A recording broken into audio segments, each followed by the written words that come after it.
اليوم البرزنتيشن صيفي بامتياز لأنك من سوسة عملتينا هالسيت اب تبع التيبل. وفي صيف، في فصل صيف. قرب الصيف ذاتا وهيك أجواء صيفية حبيت. كيفنا اليوم؟ كان ستريسي برشا، وحاولت اني نجم معناها نعمل اطباق في الوقت اللي حطوه لي. عملت اللي ببالك تعملين؟ تحكي لنا شوي. عملت باجيت فرسي. باكيت؟ باركيت فرسي. باكيت فرسي. اوكي. شو الطبق الرئيسي؟ باستا. اوكي، كمان مرة تانية باستا، حلو. والسويت شو عملتي؟ كعبر تونسية. اوكي، سمعت خبرية انه في حدا دخل لعندك على المطبخ وعمل لك ستريس، قصدي سوري، عمل لك سبورت مش ستريس. عملنا قلق في المطبخ. لا ما زلت ستريسي منهم صح؟ ما زلت اياماني لقفتها في الاخر، لقفتها مش قلت لك باش نخرج نخليك. ايه اصلا نغلط في البلا واللي يعني اذا في شيء منه طيب بسبب نائل وصفا صح؟ اوكي طيب شو رايكم نبلش ندوق؟ منك انت. هيدا كيف بتتاكل بالشوكه ولا فينا ناكلها هيك؟ كما تحب. كيف تحب. انا تحب بالشوكه، تحب تاخذها كيكه وحدها. يلا اوكي انا بدي دوق. ذوقوا الكل. لا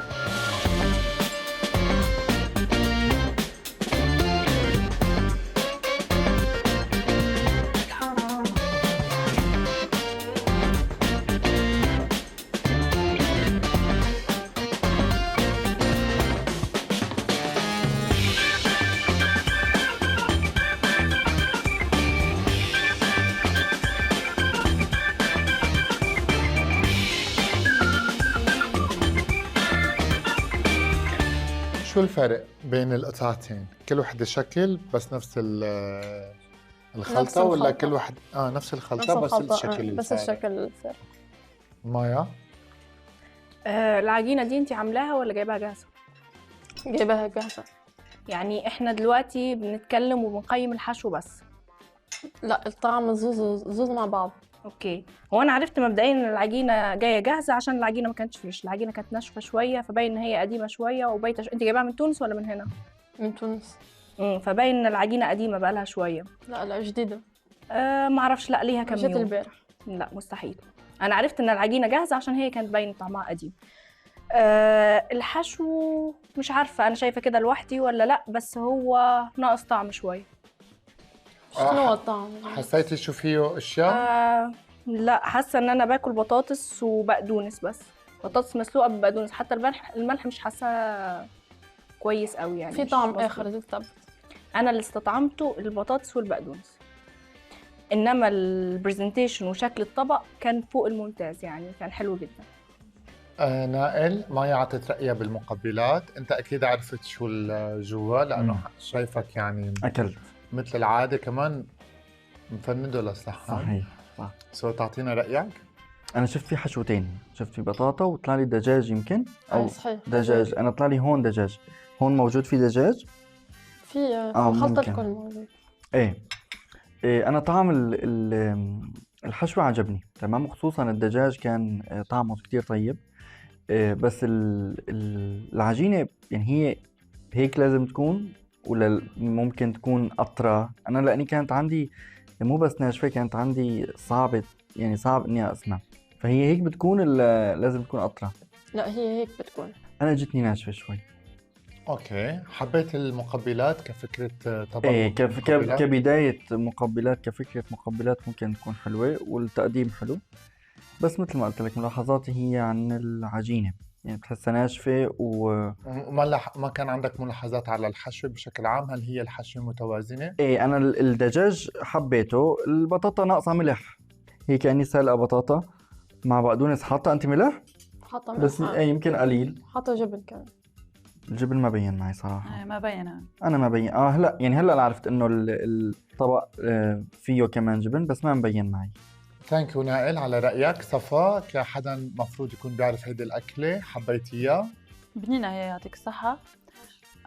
أما البطاطا ناقصة فلفل أكحل وناقصة فلفل أكحل وملح وأكثر جبن باش على الأقل لك الطعم ده عجبني. نسيك شوية فك اللفاحات نتاع الفلفل الأكحل، خاطر هي بلاصه صغيره باش تدخل معناتها وكل. ف العجين حسيتها شويه يابسه معناتها كيما قلت، اما باهيه معناتها مش مقبوله. اما الحقيقه معناتها الخلطه اللي عملتها ناقصه معناتها، حبيتك تحط فيها زاد تفقس فيها عظمه، بدات خاطر كي تنجم تجي فهمت تخلطها معناها، فهمت تخلط العظمه مع الحشو. شنو عظمه؟ فيها ما حسيتش خاطر شنو عظمه؟ بيضه. بيضه. والطعم نتاع الفخماج كيف ما حسيتوش، مع الحق حطيت نوع نتاع فخماج قوي باش نجم تتبنى. ناقصه ملح وناقصه بهار وجبن والبيض فيها مو مبين، والميكس كان بدها تكون ميكس اكثر فتكون منسجمه مع بعض. اما ديزاين، اما كديزاين وانت تبارك الله عليك تفهم في الديزاين بنت بلادي. برافو. صفا ميرسي. علي؟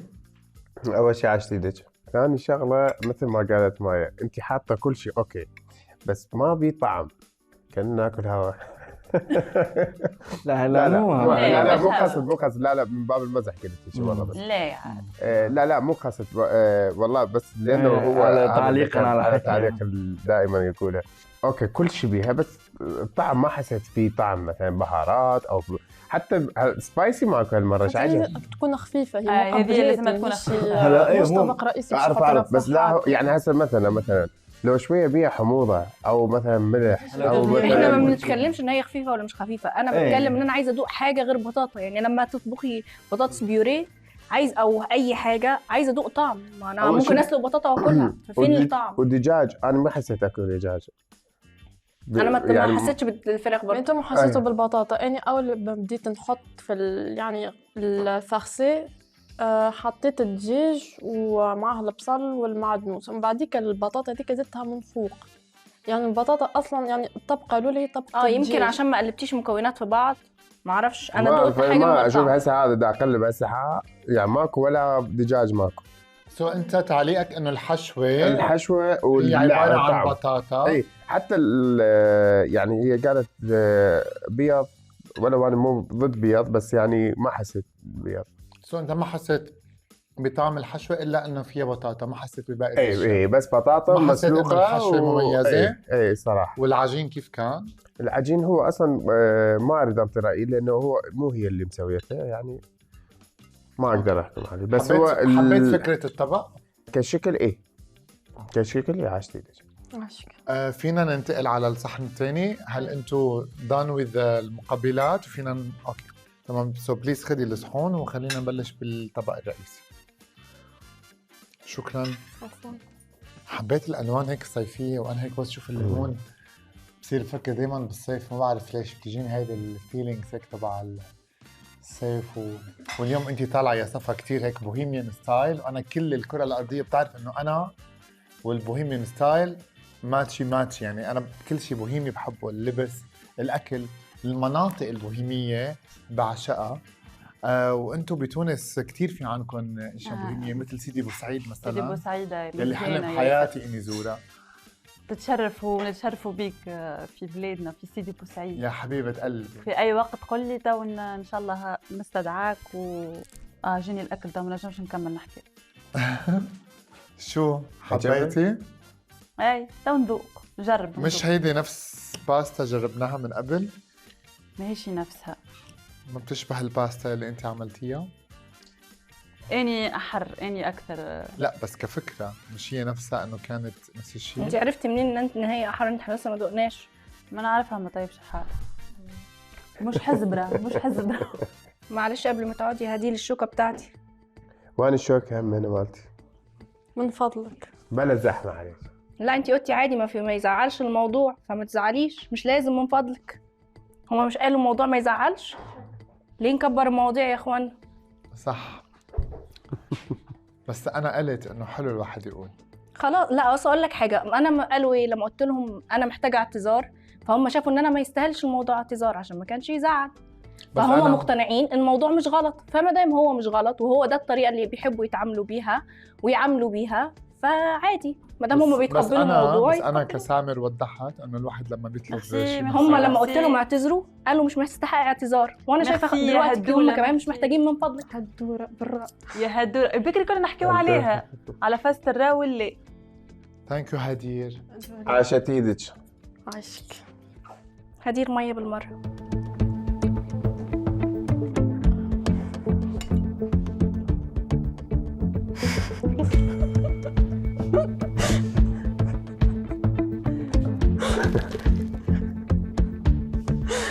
العين بالعين. نرمال العين بالعين. العين بالعين. انا لما طلبت اعتذار قالوا الموضوع ما يستحقش اعتذار وهم ما غلطوش، بس معك فما دام هم شايفين اللي عملوه صح يتقبلوه زي ما انا تقبلته. بس ما مو بهاي الطريقه. وانا اللي كنت اوبر، لا هدير كانت بصه كده ورفعت كوبايه، انا كمان أنا ما حطي أعرف لي. بالنسبه لي. هدير شو حسيتي لما طلبت منك المي بهيدي الطريقه معي؟ احط لها نفس ردة الفعل رجعت عادي لو شو. انا لما قلت لي مايا انت محتاجه اعتذار قلت لك انا مش محتاجه اعتذار وانا بعرف ارضي نفسي بنفسي، فانا كده انا راضيانه. انا كده رضيت. انت أنا بتمنى دائماً إنه الأشخاص لما يطلبوا أي شيء من شخص ثاني يكون في كلمة إذا بتريد أو لو سمحت. بلا زحمة. بحس دايماً أو بلا زحمة بالعراق. إيه. سام أحط آخر كومنت. أنا لما حسيت إن هم ما حسوش إن اللي حصل ضايقني، حسيت إن لازم تدوق اللي أنا حسيته عشان تفهم إن هو يضايق. سارة أنت البارح عملتها ماني حبيت ترجع ولا لا حسيتها؟ ما حسيت شيء. عملت حاجة أنا امبارح؟ حسيت عملتي أنت؟ إيه هلا خاطر تفكرت إنه البارح هي قالت ياسر معناتها. أنا قلت حاجة امبارح مش فاكرة بأمانة. لما يعني طلبتي منها مي ولما طلبت مني مي وشوكة لا كنت عطشانة، كنت عايزة آكل، ما كانش عندي شوكة قدامي. هو شوف كان أغزر لي من أي نواحي معناها، أنت من أي ناحية تغزر لها راي ما تقلقنيش يعني، جست حبيت نقول لكم معناها. أنا قلت لك حاجة، أنا امبارح كنت عطشانة، كانت شوكتي استخدمتها، فعادي بطلب. اطلب بغيتي اطلب وقت ما تحب، أني موجودة. خلاص خلصت سفرتك مع بلغ الأسف. هدير تشرحي لنا شوي عن هيدي الباستا؟ باستا صوص تونسية مش سبايسي متصور كأي باستا معنا موجودة. إذا بتحسيها سبايسي بليز بس خبري علي لأنه عنده مشاكل صحية مع البهار ومايا كمان. لا أنا مستغربة من شغلة واحدة، الكل عندهم فلفل إلا أنا ما عندي فلفل. طب نبدل لو سمحت؟ لا هو فلفل بارد. هو ما يحبش الفلفل. لا لحظة، هو فلفل بارد. عندك دواء. هو فلفل حلو صح؟ هيدا الأخضر؟ حلو. ترى هاي حجة مع الدواء، لا تسوي لي سالفة الدواء دواء. بس قولوا لي شنو ما بقى بالمطبخ؟ لأني حبيت أحطه لك كيك. إذا موجود حطي لي فلفل وتجيبي. لأني حبيت أحطه لك من غير فلفل. أعرف. لا هو بس كمجرد سؤال يعني ليش هو كنتي تقدرين تواسين مثلا تقللين منها شوية ومنها شوية ومنها شوية وتحطين يصير بمستوى واحد صح؟ لا ما أدري أستاذ سامي أنت شو رأيك؟ هو حاس حاله انه انظلم بكميه قليله من الصوص. انا انظلمت او ما انظلمت هذا مو موضوع. هو مو عن قصد، جيت الصحن بيجيك فارغ معنا. ايه بس هو كمان عم بيصير في مس كوميونيكيشن لانه ما عم تفهم عليك. هو سالك انه انت هيدا الشيء مستقصدي انك تعملي هيك انك تعطيه صوص اقل؟ لا مو مستقصد، جيب الزهر يعني. بس هسه قلت ايه انا مستقصد ما عم تفهم عليك اللهجه. اوكي تمام. هاي شغله ثانيه بس انه في عم بيصير شويه مشاكل بيناتكم فعم بتدخل لانه هي انا بس اريد اوصلها فكره بانه مره ثانيه اذا صار هيك موقف هسه شوفي انت صحنك فلفل مليان فلفل ما اريد لا بس اعطيك مثال. كنت تقدرين تقللين فد كم وحده تخلين هنا تاخذين من استاذ سام وحده من استاذ نائل واحده من عندي يا اخي والله ما انا اخذ الفلفل اللي عندي كله مو قصد فد شيء بس للتزيين كمبدا يعني كمبدا معه حق صراحه لانه ليك الصحن تبعه انا ما اريد فلفل بس انا بدي احكي لكم على الديزاين. انت دارسه الديزاين حطيته لك من غير فلفل خاطرتي ما بتحبش فلفل مش عندك كمريض. هسه قالت اني يلا هاي خلص وصلت فكرتك عليه؟ وصلت فكرتي. فهمتي عليه شو قصده هدير؟ اوكي بدنا نجرب ندوق بس بليز انتبهوا اذا سبايسي. مايا جربي شوي نفس الشيء علي اذا بتريد. يلا ان شاء الله لانه يمكن تتضرروا. لا عن جد لانه ما بدي انه حدا يتضرر. ممكن ما يكون سبايسي شيء علي اذا بتريد. يلا ان شاء الله لانه يمكن تتضرروا.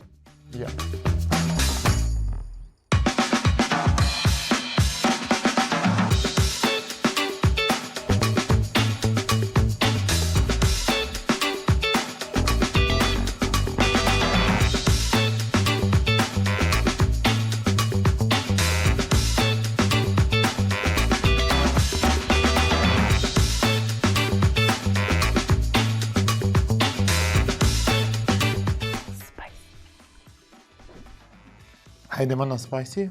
ابدا. بدنا حليب. بالنسبة لي مش سبايسي. وي. وانت يا صفا؟ منايتي قبل. انت بديتي دلوقتي لسه بصلي قلتي لي سبايسي، ما قلتيش إيه. مش سبايسي. سبايسي انا بالنسبه لي مش الدرجه اللي نحب عليها. بنينة؟ بنينه حتى اكثر الصوص محليها وفيها مفوحه، ودرجه الحراره كيما نحبها التونسيه. حاجه واحده برك سكالوب ناقص تياب، بتاتخ يمكن الوقت على الوقت والستريس وكل ما تزيكش الوقت باش تجيب اكثر في مع الصوص وكل، ولا ما عرفش انت كيفاش عملتها ولا شويتها ولا. اما الصوص بنينه ومحرحره وما نتصورش كان باش تعجب.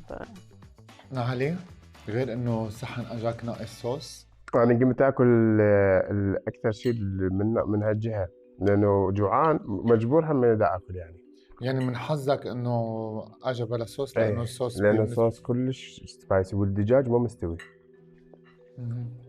صرت عم تاكل باستا بس. أي. باستا مسلوقه. حتى بملح اسدو حاطه بس ملح هالطرف على الاقل تاكل هذا المجموعه. بس الدجاج الامانه يعني ما منه مسلوق، منه مستوي. قويه. اوكي علي، ثانك يو سو ماتش على رايك. نائل، يعني انا هلا فهمت وجهة نظر هدير. هدير.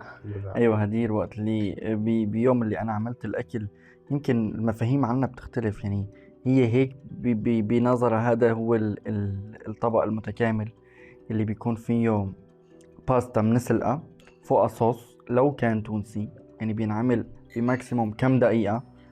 يعني هو عبارة عن توابل وهريسة وفليفلة، تمام. وحتى الدجاج طماطم باردون، صح، نضيف الطماطم.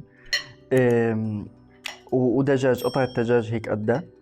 حتى الدجاج مسلوق لحال، يعني سلق الدجاج خليته مع البصل ومن بعديك حطيت الصوص، يعني متقلل، لاني انا من جوا ما عم يطلع لي صوص، يعني هو فقط يعني من جوا طلع لي طعمة الدجاج المي متبلة، يعني السادة، فقط من برا طلع لي الصوص.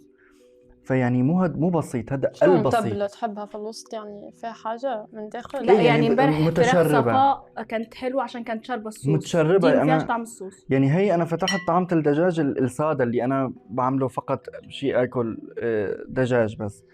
يعني هذا جدا جدا بسيط انا برأيي. هو نائل قصده يعني انت لما نقدتي الطبق الرئيسي تبعه، هو كان وقتها عامل فوتوتشيني مع دجاج وعامل يعني قالت كل هالدجاج، معناتها هيك عندها صح الدجاج، يعني حط هيك نتفه. انا انتقدتني لاني انت خاطر عملت دجاج مقلي ودجاج عادي. ايوه يعني انا محطوط في دجاج، انت يمكن عندك صح انك تحطي قطعه دجاج صغيره متبله هيك شويه تتبيله مع صوص ومع باستا، يعني يمكن هذا الصح وانا الغلط. انا يعني انا هيك عم بشوف. هي المكرونه الباستا تجي هيك دجاج، يعني ما بعرف، يعني هي جدا جدا بسيطه مثل ما قلت لك، يعني وسبايسي، يعني من سبايسي انا ما اخذت. بس هي وقتها نائل ما قالت انه انت طبقك بسيط، قالت انه ميكسين. قالت العكس، انه كثير ثقيل. قالت انه فيه انه مكس شغلتين، انه دجاج يكون ثقيل ويكون مكس وما يكون هيك. اوكي، وصل للرأي. مايا، انا بالنسبه لي كان المفروض اول حاجه ان الصوص تاخد منه حاجه خفيفه كده، يتقلب المكرونه كلها عشان ما يبقاش زي ما كده في حتت عباره عن مكرونه مسلوقه، في بقعه صلصه فلفل في النص، هو فلفل.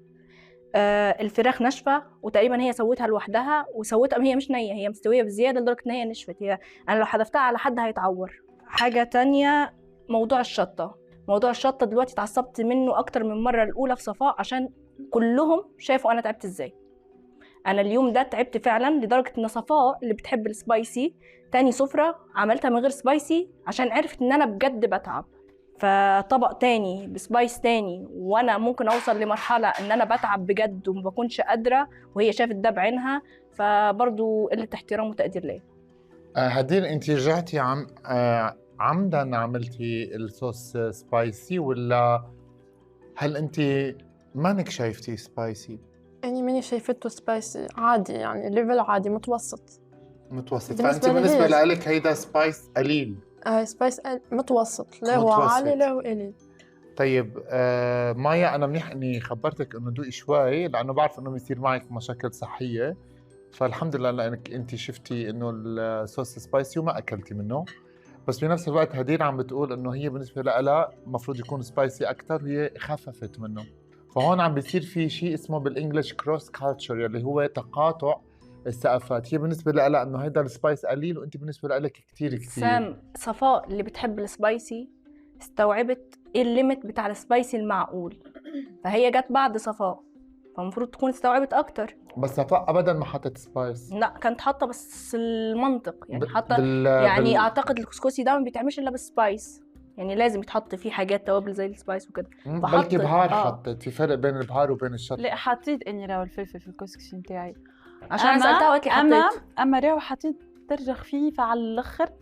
هذاك علاش انتم البارح قلتوا لي اللي راهو ناشف ولونه لا هو السبايس ماليش علاقه بالنشفان. السبايس دي تابل باودر مش ما نبررش الحاجات بحاجات. حتى الصوص عندها لا هو السبايس باودر يعني مبدئيا مليوش علاقه بالسايل اللي هو الصوص. حتى الصوص خلينا من موضوع الصوص دلوقتي عشان عندها دخل. طيب مايا رجعت شافت انه انت ما احترمتيها كضيفه للمره الثانيه بعد كل شيء صار بموضوع السبايسز. تكون بس منصف وعادل بهيدا الرأي. صفاء انت كحدا بيعرف يعني بالحار I think انه كل الناس صارت بتعرف انه انت عشقك وغرامك هو الحر. انت شايفه هيدا الصوص حار ولا لا؟ لا شايفتها بنينه ومحلاها. درجه الحراره اللي فيها تخليني في برضو حته لما كانت الكاميرا بتصور واحنا بناكل، لو كاميرا بتصور هطلب تاني لو سمحت بعد اذن المخرج. في موقف صفاء بصت لي في عيني قالت لي سبايسي واحنا بناكل، فاتمنى المقطع ده ينزل عشان دلوقتي صفاء بتقول لي الاكل مش سبايسي. مايا كل شيء مسجل. مايا فعشان انا لما بستفز واتعصب لما بحس بحاجات غريبه بطلع انا الاوفر. مايا كل شيء مسجل وكل شيء موجود على الكاميرا والناس كلها حتشوف بالهداوه. صفاء انا سألتك سؤال. قال بالنسبه لي بالنسبه لك هو صفا بالنسبه لك هو السبايس تبعه متوسط او خفيف بس بالنسبه لي هي حار. هو حار يتصنف يتصنف من الاكل الحار سبايسي. اما بالنسبه للصفاء اللي تاكل سبايسي راهو هذه مش الدرجه اللي اني نحب عليها. بس انا كلامك من شويه بس انت لو كنت انت لو كنت انت اللي عم تطبخي وبتعرفي مش للسفره هاي لو نطبخ لا لمايا لو كنت عم تطبخي بتحطي هالقد سبايسز بهيدا الصوص بهيدي الطريقه؟ لا لمايا لا. اوكي نعمل لها كما عملت لها في الكسكس. تمام. خلونا ننتقل للحلو اذا انتم جاهزين. جاهزين. اوكي بليز تعطينا السويت. على امل الحلو. على امل. يعني انت ما عجبك شيء؟ يعني انا جوعان، انا عن جد جوعان، ما بعرف اذا في وين الجديد بهيدي المعلومه؟ بس انا فعلا اليوم جوعان ومستني هيك اكل فما قدرت اخذ اللي بدي اياه. انت شبعت؟ لا والله بعد. يعني انت ما شبعت ولا انت شبعت؟ مايا شبعتي؟ ما اكلتش اصلا. والشباب عندهم يعني انا اكلت شويه بطاطس مهروسه. شغله مهمه انه الواحد يشبع يعني. صفا؟ نعم. شبعتي؟ الحقيقه كليت شويه. مبسوطه انت بالاكل؟ مبسوطه بس الحمد لله حد واحد فيهم عمل حاجه حاره. خاطر وقت حتى اللي طيبت في السفره نتاع مايا وقت اللي طيبت السلطه المشويه ما طلعتش حاره، وحتى كي جابت لي الفلفل ما طلعش حار. لا الفلفل هي كانت بتاكل الفلفل كده بتقرقضه وما حسيتش ان هي بتاكل حامي، يعني الفلفل نفسه ما حسيتش ان هو حامي. فتوا بنت تونس كي طيبت مانيش نقلل من قيمتك راهو من قيمه الاكل نتاعك، اما درجه الحراره كي طيبت توا هدير كانها قرأت لي حساب، حسيت هكا بعثت لي جواب. يعني انت مبسوطه بالسبايسز اللي بالاكل مش بالسبايسز اللي بالجو؟ بالاكل احسن. والدجاج؟ ليه قلت لها الدجاج قلت لها راهو ناقص طياب، قلت لها راهو لازم يمكن يا اما يتب مع الصوص احسن باش تشرب. لا هو ناشف مش ناقص. كاني مسلوق هيك مسلوق ساعتين أيوة وحتى رايح على المي وشايلته حطوه بالصوص عملته. الفراخ نيه بتكون بينك من جوه، الفراخ مستويه زياده بتكون ناشفه. تو باش نعطوهم الديسير. بالنسبه لمايا ما فهمتش علاش قالت معناها انه المقارونه سبايسي، ولا اني ما احترمتش انه هي ما تاكلش سبايسي. بالنسبه لي هذاك هو النيفو متاع سبايسي. نائل بلش يتوتر لانه تذكرت جوعان. طبق، تذكرت هيك طبق اشتهيت هلا يكون طبق هيك اقعد اكل فيه. أنا خايف باكر إيش راح يصير، يا خبر اليوم بفلوس وباكر بلاش. بالنسبة لمايا على فازة الماء قلت لها قول من فضلك، على خاطر هي عملت مشكلة، خاطر نحن ما قلنا لهاش من فضلك وقلنا لها ديريكت أعطينا الماء. فهذيك قلة احترام من عندها هي مش من عندي. عيشك على قولتكم. يعني اللي ما شبع بلكي هلا بيشبع. البورسيون عينات. يلا نعزمكم على دولمة. بس ممكن يكون طعم طيب. مو نحن على الطعم، تحكمش على الشكل، الشكل راهو زائد وما بنحكم على الكميات اكيد. يعني الطعم هو الاساس في هي المسابقة.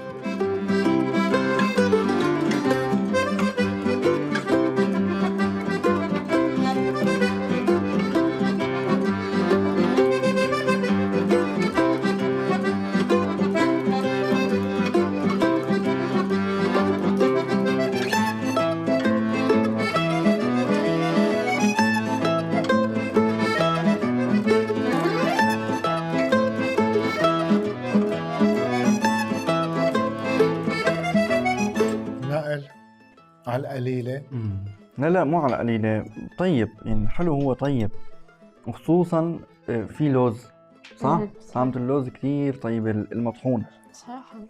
يعني هي الأكلة شو اسمها أنتوا عندكم؟ كعب اللوز. كعب اللوز. طعمة اللوز كتير واضحة، كتير واضحة وكتير طيبة. وشو في كمان مع اللوز؟ مزهر. وبس؟ يعني هي عجينة اللوز وماء الزهر بس. وسكر. يعني هي بسيطة وطيبة. يعني اللوز عطيها طعم كتير طيبة، بس هي بسيطة. والشوكولات الفوق يعني أنا برأيي هو فقط للتزيين. أنتوا بتحطوه هيك بالعادة؟ هي من غير، أما أنا حطيتها للتزيين. أنا ما بحب، أنا صار كتير نبهت على هذا الصوص تبع الشوكولات. هذا أنا برأيي بيخرب الحلو. طعم. إيه يعني ندوب، ما بتاخد في حمام مي بي بالميكروويف أو بشيء صغير، ما بتاخد 5 دقائق تدويب الشوكولا، فممكن تعطيها كانت طعمة أطيب. هلا أنا بشوف هذا الصوص بيعطي، يعني أنا هيك ببعده مشان آكل الحلو، بسيط وطيب، أنا حبيته. صفا اليوم أنت مبسوطة بالسفرة، عم ماكلة تتذكري أكلاتك الطيبة. الحقيقة عجبني على الآخر، بنين ولا غلطة بالحق كما اللي ناكلوا في تونس معناتها، حتى مع صوص الشوكولا.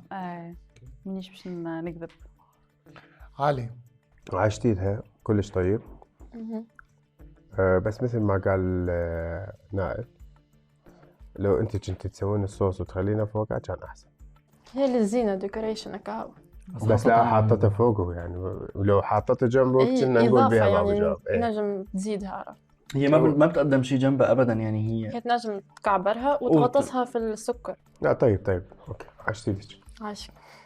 مايا، نهاية الحديث لإلك، تعطينا رأيك بليز. هم سألوكي عن المكونات، أنا عايزة أسألك عن طريقة التحضير. تخلطهم الكل مع بعضهم، حطلك شي يولي عجينة يعني متماسكة، وبعد كده تدورها تكعبرها كعب وتحطيها في الطبق وتقدميها. نحن كي جينا نضيف نحطوا له هذا. عارفة. احنا بنتكلم هنا برنامج طبخ، فأنا لما عملت فرنش توست رغم إنه طعمه كان حلو بس كان بسيط. فاحنا بنتكلم ان انت جبتي 3 مكونات عملت لهم كده وحطيتيهم لنا، يا ريت حتى كترتي الكميه. مثلا ان انت دلوقتي نائل عمل حاجه مشابهه بس كان فيها سوا على النار وقدمها قطعه كبيره، احنا ما لحقنا نشبع. كعبتني. الديزرت كانت سهله جدا، فكان ممكن تعملي اي مجهود في اي حاجه على الاقل تشبعينا. شايفاه بسيط جدا ان هو يتقدم كديزرت. لا طريقه التحضير ما فيش طريقه تحضير اصلا. تحضير بسيطه اما ماهوش حلو بسيط. انا بتكلم احنا دلوقتي جايين نطبخ. طعمها زي يا مايا، طعمها حلو حبيتي بس ما وريتنيش اي مهارات لهدير. اي حد زي ما قال علي اخوه الصغير يقدر يجيب لوز وميه زهر وسكر ويعملهم كده ويحط. ليه طعم كيف؟ الطعم حلو بامانه، بس انا ما شفتش طبخك فين. انت ما طبختيش، انت ما حطيتيش حاجه على النار. هو ديسير ما تطبخش. انا ده رايي تعمل بحاجه بارده. شفتي انا بالنسبه لي ده الراي بتاعي. المكونات لذيذه، طعمه لذيذ، بس ما فيش طبق. اوكي انت ما قدمتيش حاجه في الحلو. ميرسي مايا. ميرسي. بس اضيف شغله صغيره، انا كنت بتوقع يعني من هدير كحلقه بعد النصف نهائي فاينل احنا. ايوه انا يعني هيدا السؤال اللي كنت جاي اساله لهدير، مم. فانت سبقت علي، تفضل قول. إيه يعني انا شفت حتى قبل يعني كانت عامله الكبده مع الكفتاجي اللي كنت عامله، كفتاجي هدول كان فيهم شغل اكثر. يعني هديك ممكن تكون بهالحلقه توقعت منها شيء اكثر، يعني توقعت منها هذا مو اقل من 90 دقيقه ممكن ينعمل الاكل كله، اقول لك اقل من 90 دقيقه بنعمل. يعني انا ممكن اعمله 90 هدير دقيقه. انت شفتي أقل. حالك عملتي رحتي مستوى اعلى ولا رحتي مستوى اقل بالفرصه الثانيه اللي انت اخذتيها بتعشى معنا؟ نشوف روحي إني عملت حاجات اوريجينال. هو ما يعرفش الماكلات التونسيه، دونك عملت له حلو تونسي. نتصور حتى حد ما عمل حلو تونسي، ما عملتش حلو تونسي. ما عملتش. معناها اخترت حاجات سبيسيفيك وعملتهم. انا مستني منك طاجين. كنت على اي اساس بنيتي اختياراتك؟ سام ممكن اقول حاجه، احنا برضو في حاجات بتبقى في كل بلد سهله، ممكن نجيب بيضتين ونحط عليهم اي حاجه ويبقى ده اكل تقليدي. نحن بس لهنا ما ده ما جيش اقدمه في صار. بروجرام، ما جيش يهمنا الطعم اشوف زملائي مستنيني اطبخ اروح اعمل ابسط حاجه في دولتي واقول لا ده تقاليد دولتي. لا، التقاليد التونسيه والاكل التونسي والمطبخ التونسي اكبر من كده بكتير. فانت ما تتحججيش ان الاكله بسيطه ومش مناسبه ان هي تتقدم في الفاينل ان هي التقاليد التونسيه. لا، التقاليد والاكل التقليدي التونسي اكبر من كده بكتير. بس هي أنا عندي بس انا سالتها سؤال أوكي. وبدي اعرف الجواب. على اي اساس عملتي هيدا الاختيارات؟ أنا أصلا قارية حلو تونسي، دونك ماهيش حاجة بسيطة. والطعم نتصور حتى حد ما عنده مشكلة مع الطعم. لا، فهمتش الطعم طيب، علاش الطعم طيب. هي أوكي. طريقة التحضير هنا سهلة. جايين باش نحكموا على الطعم مش على البسيطة لا. ولا سهيلة يعني. بس ولا انت صعيبة. قلتي لهم انه كذا مره لنائل ولمايا انه مثلا الفرنش توست كان بسيط. بس الطعم ما كانش بنين. لا، حد يقول ان الفرنش توست ما كانش طعمه حلو؟ لا انا ما قلت. الخبز كان ناشف. ما هو حد قال ان الخبز كان ناشف؟ على كل حال هو كل صفاء شيء اللي الخبز بتاعها كان ناشف، انت متلخبطه والله. اما كان لذيذ. لا، انت ملخبطه شويه. هو صفاء اللي عملت فرنش توست مش حلو وناشف. انا الفرنش توست بتاعي كان حلو وطري، بس ما كانش مناسب ان هو أما لذيذ. يتقدم على سفره، كان بسيط. على كل حال بالعكس. بدي اسمع جواب. انت حسيتي حالك قدمتي افضل من التجربه الاولى ولا كيف كان اليوم التجربه؟ أنا حسيت روحي قدمت أفضل من المرة الأولى، واخترت حاجات يعني خصيصا للحلقة هذه، وأرايهم نحترمهم. هو انت اللي بالنسبه لك عم تحاولي توصلي مسج انه انت اختياراتك حبيتي تقدمي اشياء اوريجينال مش كتير معروفه للحاضرين. صحيح. فهيدا كان بالنسبه لك نقطه الفوز اللي عم تلعبي عليها. تمام. 3 أطباق كانوا توانسة، يعني ما همش غربيين ولا حاجة أني معناها اخترعتها طيبتها. اوكي. نحن أعطينا هدير فرصة تانية. هدير فاتت على المطبخ وطبخت. انتوا أعطيتوا رأيكم بكل شيء على السفرة، وهلأ صار وقت التصويت. مايا بليز الزحة لإلك، بدنا نشوف النقط إذا بتريدي.